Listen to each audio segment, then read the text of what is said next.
get your life back to normal. Lonnie with Restore It Restoration. Welcome to another edition of the Service Guys podcast. How's everybody doing? This is producer Ruel Abadam, and on the other line we have our service professional, Lonnie Beecham from Restore It Restoration. Hi, Lonnie. Hi, Ruel. How you doing? I don't know why that sounded so funny to me. Saying hi like we had just chatted for 3 or 4 minutes prior. That's Lonnie's customer service voice. Hi, this is Lonnie from Restored Restoration. Just wanted to follow up on our recent visit to your home. Is everything okay? Were you satisfied with our service? Would you recommend us with others? Yeah. So let's shake it. What are we talking about today? You know, the last time we recorded, we got into my carpet service with that other company. Yeah. Do you recall that conversation? So I do. Recently, we had the same guy, the same company, over to do floors, to do tile. Yeah, what'd you think of that one? I wanted to, I guess, talk about that and bounce that back and forth with you. Well, we bought this package with the company so that we basically prepay like 3 cleanings up front and get a discount on additional services, blah, blah, blah. So right. We had the guy in to do what they equate as 1 room's worth of floor. We've got this tile in the kitchen area, and it extends out into the breakfast area and what we call the TV area. But since most of the grime we figure comes from the kitchen, we told the guy to just do the kitchen area. So he covered most of the tiled floor, regardless of it being just 1 room. I don't know if that even makes any sense, but it made us feel like we were special and we had an extra coverage cleaned up. And I don't know, it was my first time having a guy over to do that type of stuff, and it just looked like one big old mess. But I had faith in the process that that's just how it's supposed to go. And what I mean by one big old mess is, well, I clear out all the stuff, the tables and chairs and stuff that's sitting on the floor, boxes and stuff. And I even do this thing where I'll clean up the crumbs and stuff that's been on the floor, just so that he's got a clean, an empty area to work off of. Yeah, right. And we appreciate that. He dumps a whole. Oh, I'm glad. And then he dumps a bunch of liquid on the floor, and he has a couple of brushes with long handles on them, and he's working with scrubbing the floor. And I think we have this tile and grout thing going on where the grout is dark, and you're right. We have patches of the area where the grout is not as dark, and so we're thinking, okay, that's what it's going to be after this cleanup job. So the guy, he spends a lot of time scrubbing and cleaning, and then after all of his effort, it's not as light as we imagined, but the thing is still wet, so it's hard to tell. Mm-hmm. And so he's done that, but I'm seeing all this liquid, and because the liquid's all on the floor, we could see where the floor is not quite level because the liquid starts to run towards the edge of the carpet where we have a small hallway that exits the kitchen area, and that's carpeted. So you can see where it's sort of moving that direction, and right beside that is a door for the pantry. And then, I start pulling stuff from the bottom of the pantry floor so that, in case liquid moves into there. But it's not too bad. I'm thinking, well, it is what it is. And I remember hearing you on a previous conversation where you had a client or a customer ask you to remove your shoes, and you're like, well, "Ma'am, we can't do that. It's not safe." Right. And and if we do dirty up your carpets, that's what we do. We just clean it up for you, right? So I kept that in mind, knowing that he's going to hit it with a vacuum and clean up whatever carpet got wet. So, but I'm still feeling like, man, this is the one big old sloppy job. But so he got this cleaning solution on your carpet? Yeah. Did it Did it oxidize? Oh, I'm sorry. That's a fancy word for, did it bleach it out? No, it didn't. It didn't. Actually, I'll talk a little bit about that in a little bit, but he does the whole scrubbing, and then we realize, okay, that the grout isn't going to be as light as we imagined, but we'll wait for it to dry. And then he talks about how, the previous owners may have intended to sort of dye or color the grout anyways. I'm like, yeah, we moved in and the thing was dark anyways. And we sort of guessed, the spots where the grout seemed lighter may have been just area where there was heavy furniture and they got lazy as far as, if it was, I don't know how you color grout, but, my impression was you can dye grout after you've laid in the grout. I don't know, but for whatever we do it all the time. Maybe they just got lazy and they didn't dye the sections of the grout that were covered by heavy furniture, and it was just the more visible spots where they dyed. So we went with that, and I was digging up old pictures online, like just to get confirmation. Like, yep, years ago when we moved in, that it was dark grout. So I'm not too worried about it, as long as the dirt is removed, and then that's all it counts, because I don't want to be living with more dirt than I need to live with. And then he at some point we also paid for the sealant, the clear seal. I was going to ask about that, if that's legit or not, but we did. So he applied that stuff on, and then when he was done, he said, give it 2 days. Try not to like mop or spill anything on the floor to allow the sealant to cure. And I'm like, okay, all right, good with that. And then he worked on the carpet. He sucked all of the liquid, it seemed, out on that little patch of carpet, the edge of carpet. And that was that. Then I turned on the fan on the AC, just to help get air to circulate, like I've learned from you. And then I left the house, and when I came back, the floor was pretty much dry, and put all the furniture back where it needed to go, and waited for my wife to come home to inspect the work. And so anyways, that was on a Tuesday, and as of this recording, Friday, there's still a patch of the carpet that's still wet. So I know, it's not like damp, like super wet, but that where that liquid trickled, it's really deep down in there. So I've taken a spatula and I've raked the top of the carpet to sort of make the fiber stand, and I'm gonna call them right back and let them know, like, there's a patch of this carpet that's still wet, and my wife is thinking it's also a patch of carpet that may have been stained in the process. I don't know, but we're looking at having them do that. But I don't want to have them come over just for that, because that means I'm going to take another day out of the office to get them to sort of to do this thing. So we're thinking we would let them know, but we'd also book for additional cleaning, since we've got that as a part of our plan. We'll have them do like stairs. We haven't done stairs before, and that might be fun to get done. So yeah. So did the dark grout, did it clean up looking as light as the other areas, or is it still a little dark? It lightened up, and it used to be sort of like deep and dark, and I don't want to say shiny, but deep and dark. And now you could see it's sort of like it's lightened up and dried out, if that even makes sense. Sure. And I'm thinking, we have spots that seem to have a light haze over it, and we think that I don't know, what that could be.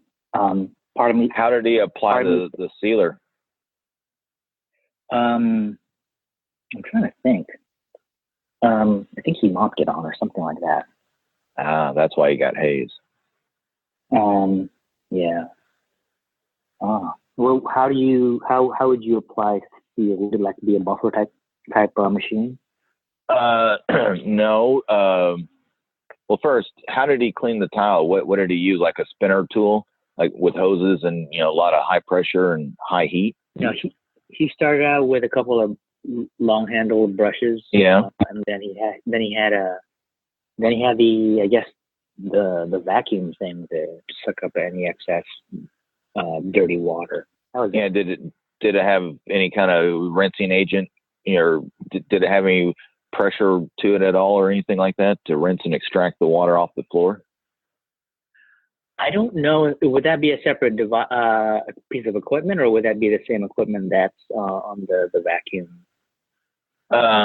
When you say vacuum, I mean, was it just a hose or? It was it looked like a stand-up vac with a wide bottomed head. Okay. Okay. Yeah. It was metal. Yeah, it was metal, and it looked like a hammerhead shark. Okay. All right. Yeah. Gotcha. And did he just plug it into the outlet and use your electricity, or did he run a hose and stuff in from his truck? Yeah, he ran a hose and stuff. All right. So then it sounds like he had he had some sort of he had some high pressure and high heat to clean that with. And then he mopped on the sealer. Okay. I think normally it did. Go ahead. Well, normally, the way you're supposed to apply sealer to grout, you don't apply it to the ceramic because it's already a baked on, finish. You're not putting nothing on that that's going to change anything. But we get a long, 3 or 4 foot long handle. We fill this little stick. It looks like a stick. It looks like a wiffle ball bat is what it looks like. You fill it up with our sealer solution, and then it has a little wheel on it, and you just literally drive it up and down each and every grout line and try to keep it off the tile. Otherwise, you'll get a haze on your tile like you're talking about if you just pour it on there. Oh, so you apply sealant only on grout, not tile? Yeah. Yes. Because tile's already treated. Yeah. Yeah. Gotcha.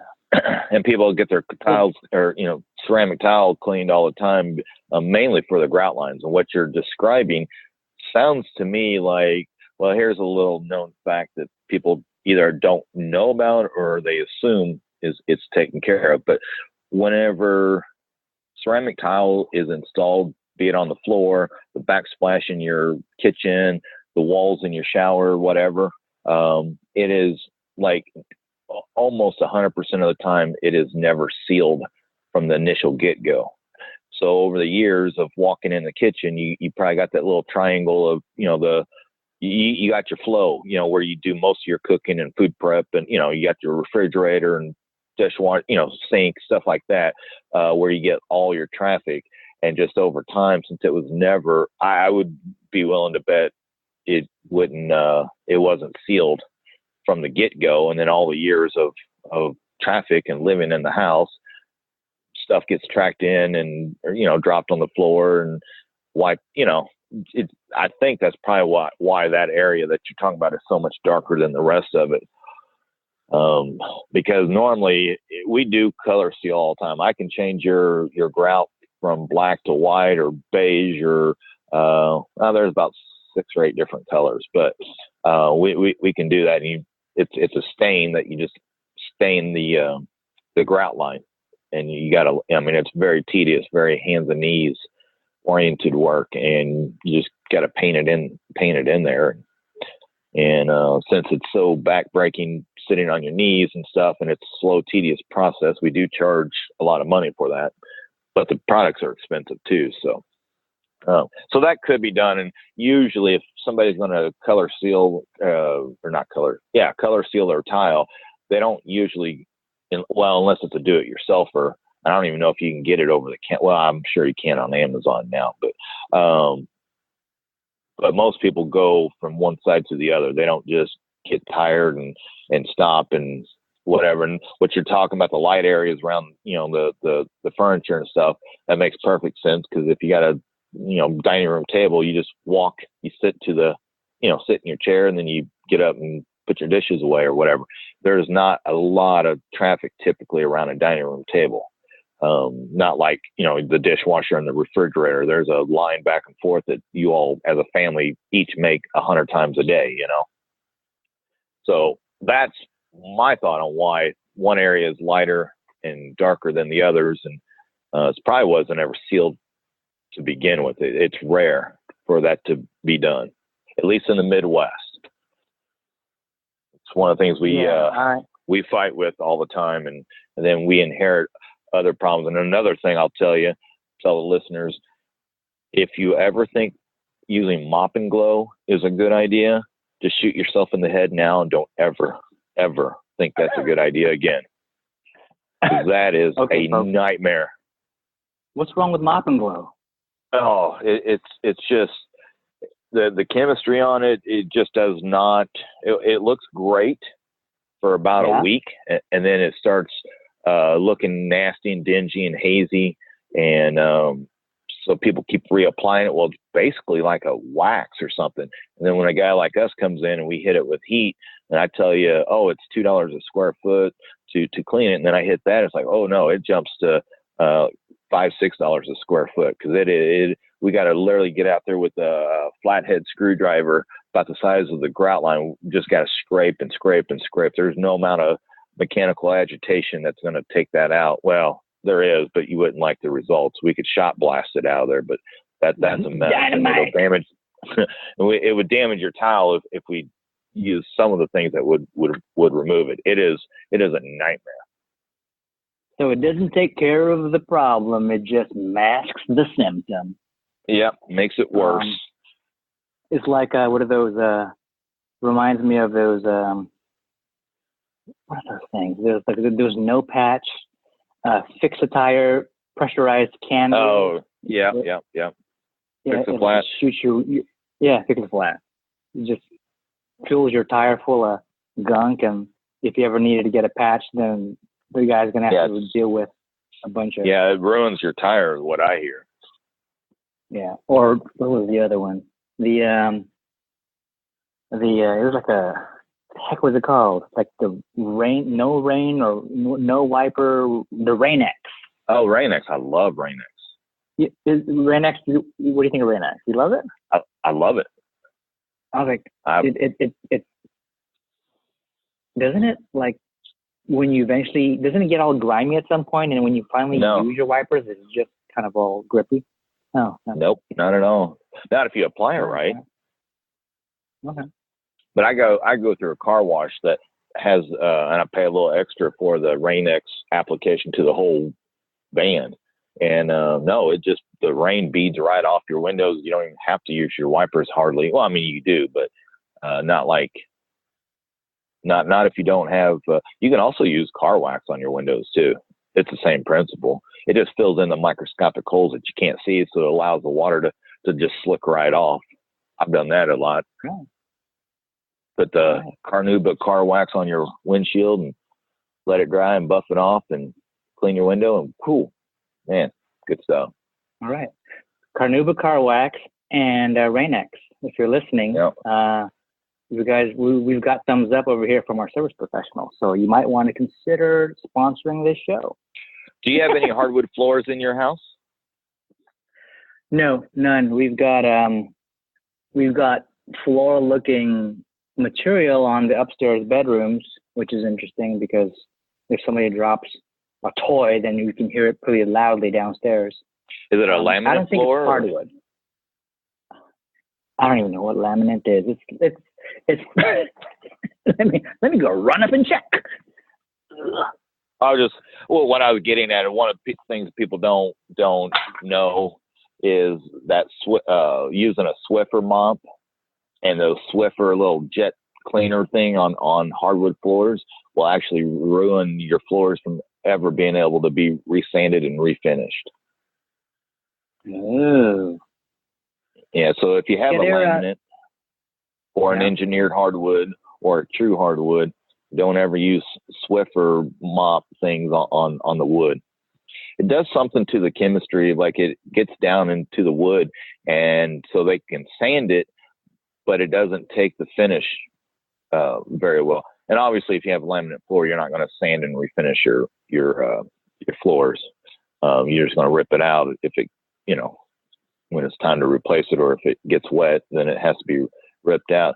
Laminate floors are those floating floors that they lock together. I think they are. Yeah, that's what those are. Yeah, and those, a little bit of water gets on them. Actually, if you read the directions on the box, it'll even tell you to never wet mop your laminate floor. So if you do spill a sugared beverage like a Coca-Cola or something, and you think you're going to go get a mop and mop it up on a laminate floor, when you know what you're looking for, you see it all the time, because people always mop their hardwood floors, and the edges will start curling up, and you can see the delamination even happening just from a mile away. You stand at a distance and you look down at the floor, and it'll you can see the edges where they're kind of curling up. And so anyway, sorry, I'm spouting off at the mouth about stuff we're not even talking about, but no, that's cool. I like how we sort of float into other things, because actually, if we stay in one place, it starts to get boring. So for the listener who has some new laminate wood type floors, who are avid Coca-Cola spillers, how do they clean up the mess without ruining the edges? You'd have to get a cleaning detergent agent and spritz it on and wipe it off. I mean, you can use a damp towel, but not wet mop or Swiffer mop or anything like that. Swiffer is another product that, I wish they didn't sell it, but whatever. Yeah, I see. Yeah, when the guy had finished our floors and he told us 2 days for the thing to cure, don't mop or spill anything, I'm thinking there's a potential for us to spill stuff, but fat chance we'll be mopping because we don't own a mop. Yeah, there you go. And yes, you do need to call those people and let them know that 3-4 days later it's still wet. Carpet shouldn't be wet that long. I mean, you do have a mini water disaster situation right there, especially if it discolored the flooring. I would be very nice about it when you talk to them, but I would also be very demanding about when it gets fixed and how it gets fixed. If you want to do it on a Saturday, I would, instead of taking a day out of the office, have them come out on a Saturday and fix it. They might need to dry it out. They might, at this point, need to even pull up corner of the carpet and replace the pad underneath and possibly dry out the subfloor. But if it's discolored, they ruined your floor, then they might need to just replace your carpeting as well. But a hint to, when you're dealing with, anytime somebody works on anything, your cars, your house, your office, whatever, things are going to happen. And it's you definitely get a lot more, you get a lot more satisfaction if you approach the person that made the mistake. If you approach them, cordially. I mean, there's a way to be cordial, but firm at the same time. Customers that call up just raving and ranting and just screaming and everything, like, obviously we're still going to go out. We're going to go fix our mistake. But if you're just really like upset about something, especially if it's something piddly, like, I'll come fix it. No charge, obviously. If I messed it up, we'll refund your money or whatever it is. But it's like, as long as, nobody's kids are getting hurt and the house didn't burn down, don't need to get real upset and irate. But we're definitely on eggshells when we go into those customers that are just screaming and ranting and just carrying on and stuff like that. We're on eggshells, and we kind of want to get in and out as fast as possible without rocking as many boats. So anyway, that's just another little tip. I'm sure everyone knows that, but just be cordial, but firm. Yeah, I can only imagine how uncomfortable that is when we walk into a customer's home when they're PO'd. Right. Yeah. And I'm truthfully, on every job, we make mistakes all the time. The customer, even if you're watching, you may not know that we made a mistake, But we just fix it, whatever it is, we'll just fix it and roll on. We're pretty diligent about finding our mess ups and either rectifying it before it becomes an issue, or I've learned over the years to actually point it out. Like, I can't even give you an example. I can't, because it's been a while since I've messed up to the point where I had to go point it out to somebody and say, hey, well, I can tell you one lady, we installed her carpet and the seam was not lining up properly, and we fixed it. We were well aware of it. We were trying everything to fix it. We told her that sometimes when you seam carpets, they look really ugly the first day, but give it 24 hours and somehow, I don't know how, but sometimes they fix themselves overnight. You go downstairs and look at this carpet, and you couldn't even tell where the seam issue was. But I remember pointing it out to the customer, and boy, she became irate and just livid. And I was like, ma'am, calm down. This happens. We are aware of it. We got to, go through the channels, because we ended up having to get new carpet for this lady, because it was actually a manufacturer's defect that we inherited. But anyway, we were well aware of it. This was like on a Thursday. And I said, ma'am, I'm not going to be able to get answers till Monday at the soonest, but we'll go back. We'll make proper phone calls to the proper manufacturer reps, and they'll have to send somebody out to test to see what happened. And she was not happy with that. She wanted new carpet put in right away, and I said, man, we can't do that. It was a special order. It was 2 weeks. We had to wait 2 weeks to get this carpet in, and then so those are the ones where that's the last one I can remember that I knew there was a mess up. We told her about it, and then she became irate and livid and very hard to get along with.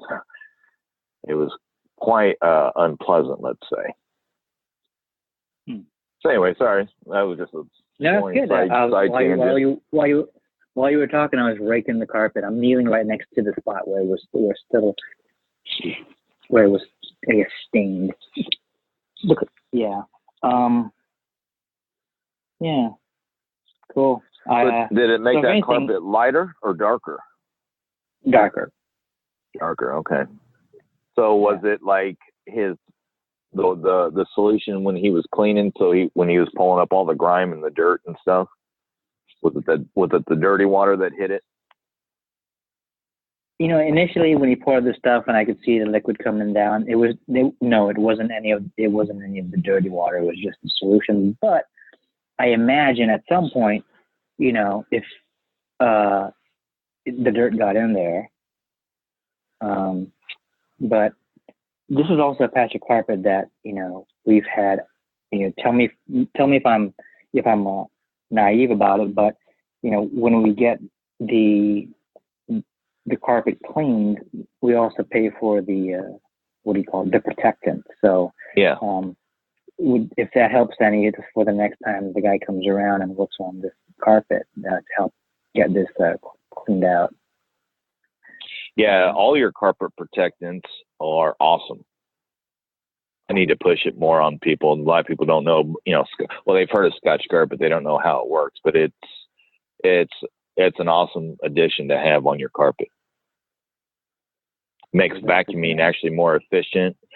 It allows, so when you do make a spill, you'll notice if it's properly, that's the other thing, it's rarely properly applied. But assuming that it is, you pour a little water, you make a little spill, or the dog even does business on your floor or something,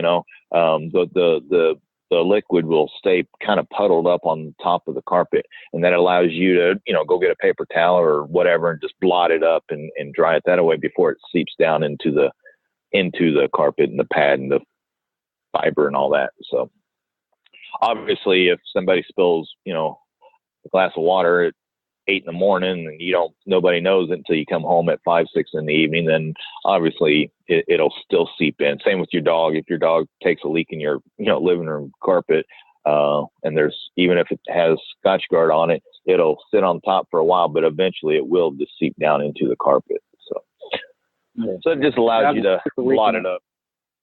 if a dog took a leak in our carpet, that would be a problem because we don't own any dog. Yeah, we do. And she does hit the floor every now and then. Very rarely, but she does. I hit the floor every now and then. God, it's great. I can only imagine what your bathrooms look like with 3 boys in there. You and your 2 boys. Oh no, we're right on top of that.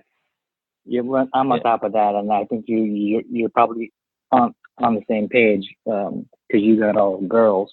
I mean, I don't have all girls, but just having to live with my wife, I'm like, I don't want to be that guy that leaves the toilet seat up and a bunch of urine mess all over the place, and I don't want to be that guy because I grew up in that kind of household where, that it was like it was like a public restroom.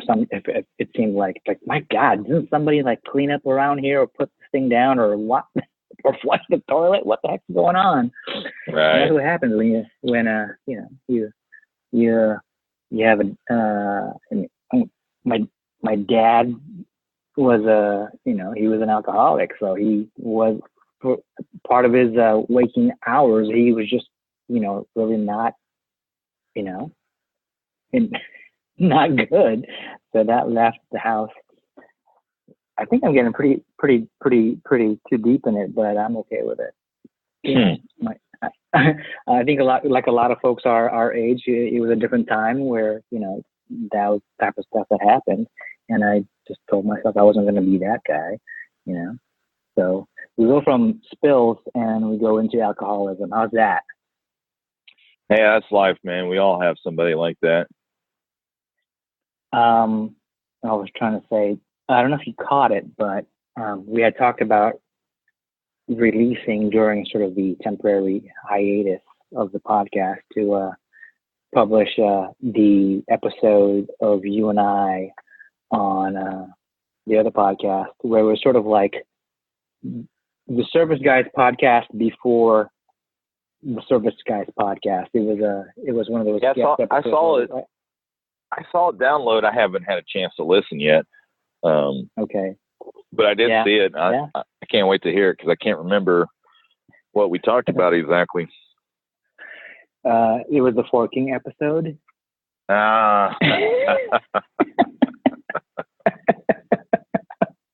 And I probably told the story when I was 12 or 14 or something like that, when me and a friend decided at 4 a.m. or 5, whatever time in the morning, to go pile up everybody's newspapers on the old lady's steps. Was that a story in there too? Oh yes, that was that one. Awesome. Yeah, I don't even know why we did. And the poor old lady never hurt nobody, but for whatever reason, we lived on a mile-long street. We just went and stole everybody's newspapers and put them all on this lady's front porch. I'm laughing. So, oh God, just the thought of the conversation, just remembering it. Oh my God. So, if the listener hasn't heard the podcast before this, be sure to check it out. It's the Service Guys podcast before the Service Guys podcast was the Service Guys podcast. Yes, that was on your Ruel's Running podcast.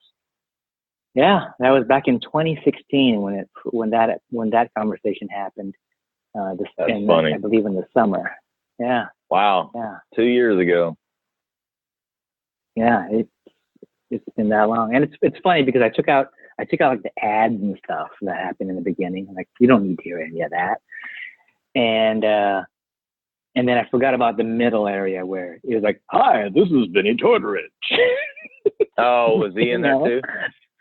He's in. So you talk about. I mean, Anna's obviously in there because she does the intro and the outro.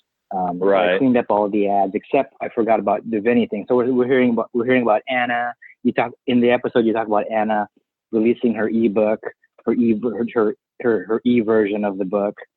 Yeah. Eat Happy, and then Vinny's there talking about Pure Vitamin Club. I'm like, okay, everybody's in there. All our old friends. All our old friends, and we talk about. I bring up Mark a little bit, so folks who've had on the Service Guys podcast. Good times. Yeah. Yeah, he's a good guy. And we need to, he was supposed to get some information put in on his little GoFundMe thing. I talked to Anna about putting it on her page, trying to raise money to get Mark Thompson to America, and then he's wanting to do some meetups with. He wants to get to meet me, and Kurt Leopard, and Vinny and Anna, and get to New York. He's wanting to make a whole big old thing. So, but I guess he's busy. But I told him, man, you got till March. We got to try to raise him $5,000 is what we're needing. $5,000 US. Because I guess his wife's sister lives in Delaware, and she's getting married. That's kind of what prompted all this. Was he was talking about how he'd like to go, but they don't have the funds to get fly both of them over the Pacific Ocean to get to Delaware. So I was like, hey, maybe we can do a GoFundMe and try to get some money. And anyway, hey, we can make a mini movie. We can make a mini movie. Get Mark to America. But here's the thing: go. We can cut the cost in half because we'll raise just a one-way ticket's worth, and then the adventure begins when he has to work his way in America to get back home. Go. No. Make it happen. Make it happen. I'm the world's best delegator. You come up with a good idea, that means you got to do it. Do it. Yeah. Yeah. So you got your carpets cleaned a month or two ago, and then you got your tile cleaned this week, and now you got a wet carpet from the tile cleaning, and so you're experiencing what I do for a living. Hopefully, you never experienced the mold side. Sounds like it to me.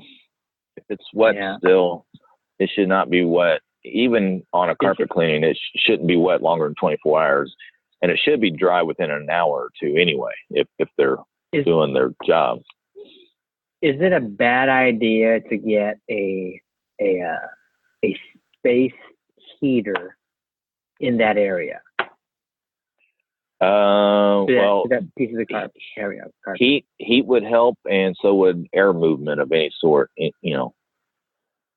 But you don't have one of our specialized air movers fans, so getting a box fan on there is not going to do a whole lot for the pad, but it'll dry the carpet. I wasn't sure if how with laundry, if you got a stain and then you never get the stain properly out at during the wash, but when you stick it in the dryer, so supposedly drying the stain sets the stain. Yeah, it sets it pretty permanently. Mm-hmm. Yeah, so I wasn't sure if getting a space heater sort of around the carpet was gonna do the same thing, or if it was beneficial. Well, that whatever's happening with the carpeting sounds like a chemistry problem. So no amount of heat's going to change it or fix it or make it worse or any better. Okay. So it's just if it can dry out, then that'll be good from a mold producing standpoint. Is that right? Yeah. But the stain is a separate issue that needs to be cleaned out. Yes, cleaned out or replaced. Look at that. I don't know how bad the stain is. I was thinking I'd predominantly try to move this conversation into a floor cleaning conversation, and we always end up back to the carpet. I like carpet. What can I say? Yeah. Everybody and their mama thinks they're going to save their allergies by ripping it out and put it in hard surface flooring, and that's never panned out to be true. But anyway, that's another conversation we may or may not have already had 100 times. I don't know. Cool. So how are things over to the office? Great. I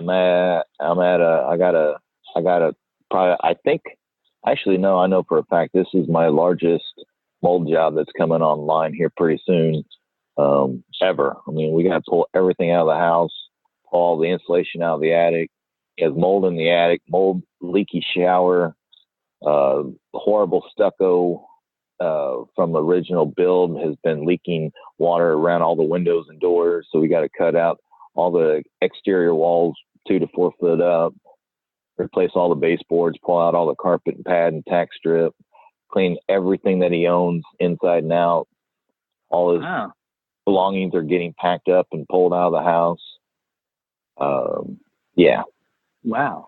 So it's like having a long skirt and you just kind of hike up the skirt maybe 4 inches and you just got legs. And well, yeah, when you walk in, all the exterior walls will have all the insulation pulled out, and you'll see a nice finished drywall painted wall up, the top half, and the bottom half will just be studs and sheeting. Wow. Huh. Yeah, they're around my house. You can go ahead. They're both, I don't know, they're pushing 70, and they both have massive, major health issues from this mold. I can't even be in there without a face respirator, just to walk in and look around things. This is a house I might have told you, a month or so ago when Amber Beecham was in town, Trey's, new bride. I took her to look at this job for the first time, or to measure it or something. I don't remember. You I remember you talked about the measurement, the all the angles and things weren't doable for your software. Yeah. Yeah, so I'm still courting that. And he officially told me that he's going with me, even though he doesn't have a clue what my numbers are. I know what they are now, and I'm getting more numbers in from other tradesmen that I just got what is it? $7,200 estimate for removing insulation and putting it back in the attic. So that's going to jack it up. And contractors, in case you don't know or listeners don't know, we mark up if you want me to GC or general contract project. If a guy gives me a bill for $10,000, I'm going to give you a bill for $12,000, and that's because using my money and then I'm also warranting the work and stuff like that. So yeah, if you ever get a remodel project and you got a guy that'll let you buy your own materials or whatever, do it because you'll save at least 10%. Oh. So yeah, the $7,200 bid, whatever, 20% of that is another $1,400.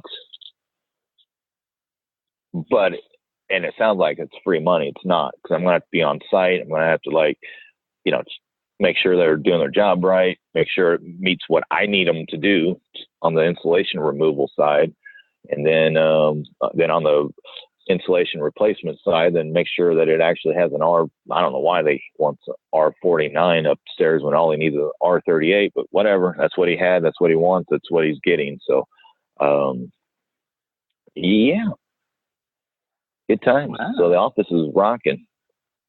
Rock and roll. That's good. And this time of year, doing a mold remediation project is really challenging because this particular job, any mold job, we have to shut. Well, if it's the whole house, we have to shut down the whole entire furnace system. If it's an isolated room, then we just have to seal off the vents and the returns.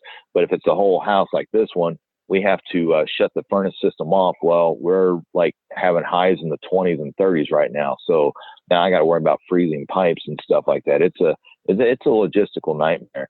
But this particular house, we have to take out the water softener, the water heater, and the furnace system. Just totally take them out and pull them off site and get them out of there. Oh, wow. Yeah. Because so now, because the conditions are just going to be too extreme for them to stay in good shape. Where this mechanical closet is like in his garage area, it's a separate closet room, but it backs up to the master shower, walk-in shower thing that's been leaking for who knows how long. So this mechanical room is everything's sitting up on a wooden platform box, but everything in there is just moldy, and we got to pull the sheetrock out 4 feet up. Well, it's so tight. I mean, you can't even get your hand down the side of the furnace system. And And to get the furnace system out, you got to pull the water heater out to get it all out. So he's not going to have any hot water. He's not going to have any heat. And then I got to worry about pipes freezing and busting.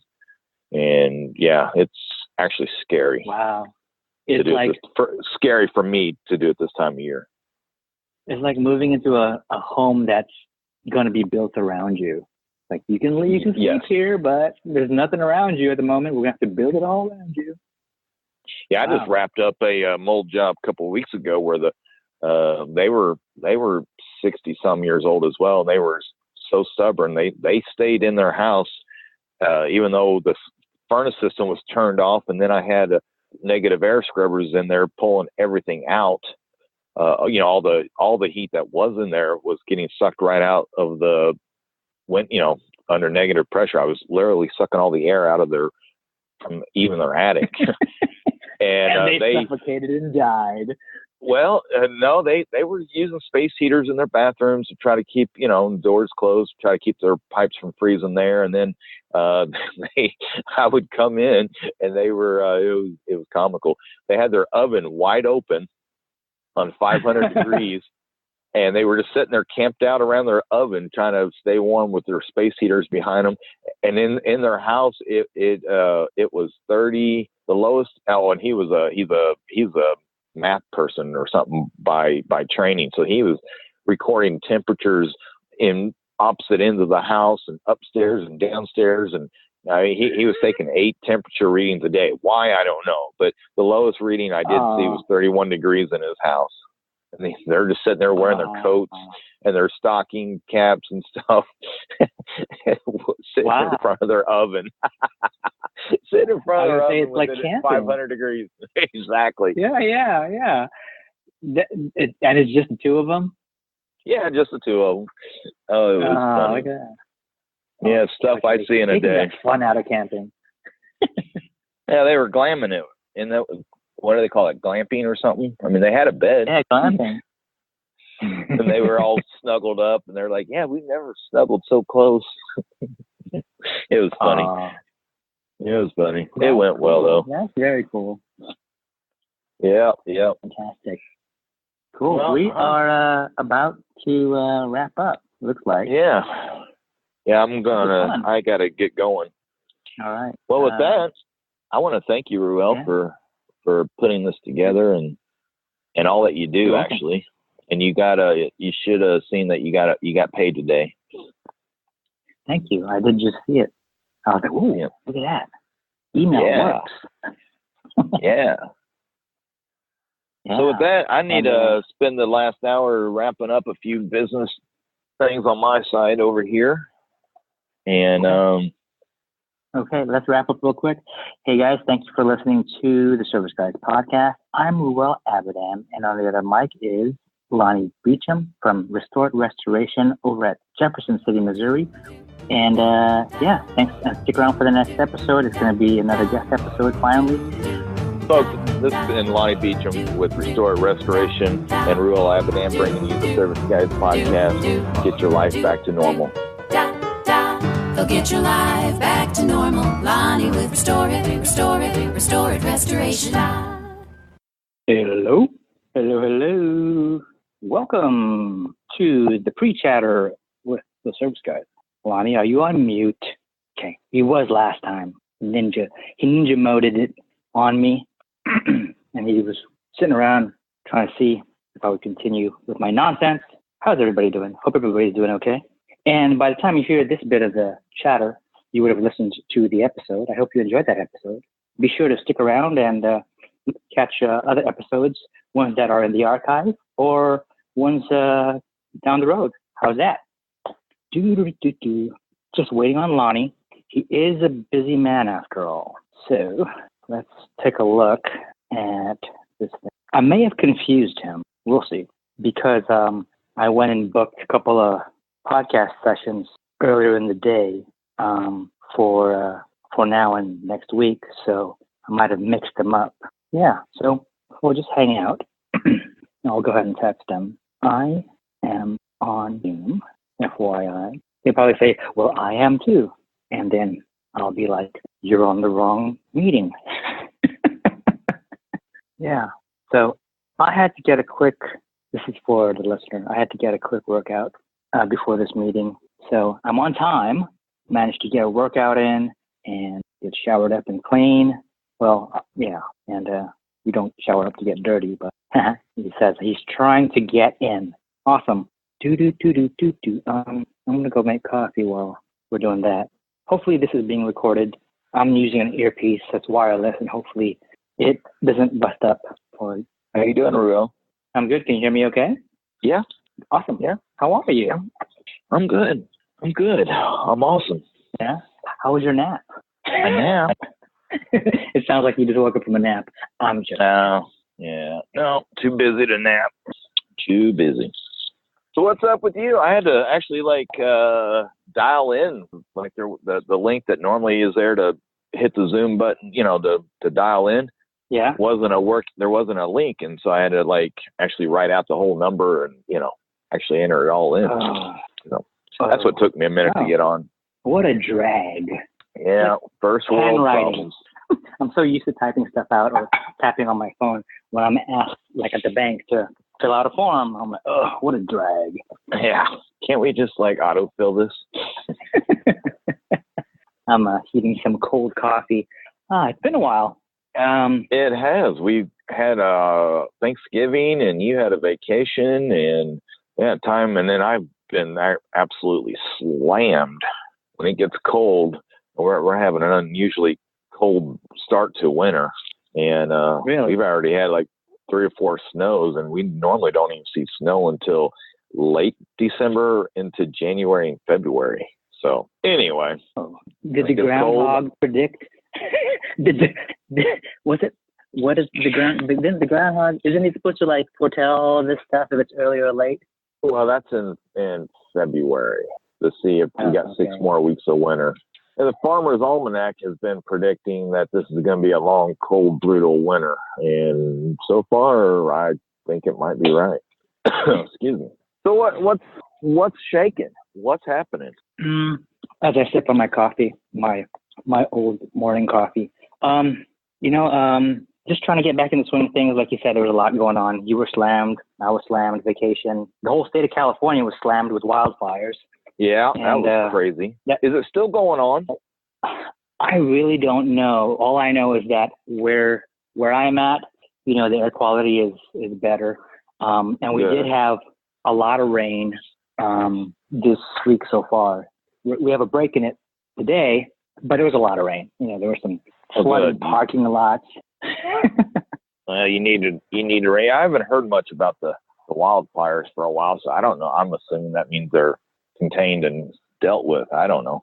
We don't live with wildfires around here. We just live with tornadoes, microbursts, blizzard snows, sub-zero temperatures, just overwhelming heat, humidity in the summer. Yeah, that's what we deal with. Gotcha. And all of that poor air quality has taken its toll all around. My offices, they declared, don't come in the office days, because the air quality is so bad. And if it weren't for that, people were just not coming into the office anyways because they were complaining about, health issues.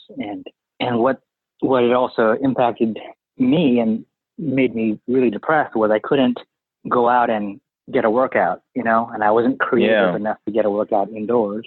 And if I can't podcast, then there's one outlet that sort of helps my mood, improve my mood. That goes, it's gone, right? I use talking to you and other friends online and podcasting to sort of keep me motivated, I guess, and not so depressed. So, we were just busy and that didn't happen. So that was not in the cards. Then I couldn't exercise. So that was another thing that was taken out of my sort of repertoire of antidepressants. So yeah, it was rough. A lot of drinking. Which compounded things. Not a lot. I'm just exaggerating, but I was doing a lot of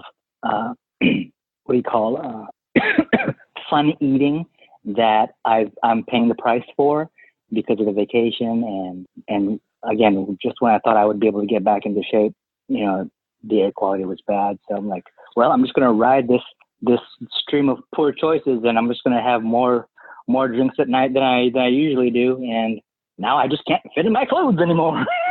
Oh no. Yeah. So right now I'm just naked podcasting with you. That's more than I needed to know. Yeah. So I guess we should get into the podcast. Yeah, let's do it. You want to do the intro, or shall I? You do it. You're better at it than I am. I disagree, but okay, I'll do it. And Lonnie, your clothes, please. Man, it's been so long, I forgot. What do I say? Oh, you say, yeah, this is Lonnie from blah blah blah and blah blah blah blah blah. Edit all this stuff out, and then it'll sound like we never ever stuttered. Good. This is another Coffee with Heavy Cream production.